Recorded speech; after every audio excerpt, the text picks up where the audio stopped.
রাধে রাধে বন্ধুরা, আমি আর আমার বর কিন্তু বাজারে এসেছিলাম। আজ বাজারে কিন্তু খুব সুন্দর সবজি ওর উঠেছে। আর এগুলো কিন্তু সব বাঙালি সবজি, মানে বাঙালিরাই কিন্তু ভালো খায়। আর এই যে আঙ্কেলটা দেখছো, ইনি কিন্তু মানে বাঙালি অনেক আইটেম তোলে। তা এনার দোকান থেকে কিন্তু বেশিরভাগ আমাদের সবজি নেওয়া হয়। আর সজনের ডাঁটা, কচুর গাঁঠি, এটা আমার যেন তো ভীষণ ফেভারিট। তারপরে বাড়িতে চলে এসেছি, আমার গোপাল সোনাকে রান্না বান্না করে সজনের ডাঁটা, তারপরে এই যে গাঁঠি কচু সব দিয়ে কিন্তু আমার গোপাল সোনাকে ভোগ লাগালাম। আর সব রান্না মানে খাবার দাবারে কিন্তু তুলসী পাতা দিয়েছি। গোপাল সোনার ভোগ কিন্তু তুলসী পাতা ছাড়া কিন্তু একদমই লাগে না। আর ভিডিওটা কেমন লাগলো কমেন্ট করে কিন্তু অবশ্যই জানিও। ভালো লাগলে লাইক সাবস্ক্রাইব করে আমার এই ছোট্ট চ্যানেলের পাশে থেকো।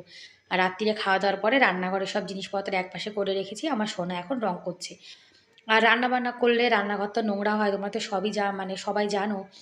যার জন্য আমার সোনা কিন্তু একটু পেইন্ট করে দিচ্ছে। আর পেইন্ট করার পরে কিন্তু রান্নাঘরটা অনেকটা নতুনের মতো চকচকে হয়ে গেছিলো, জানো তো।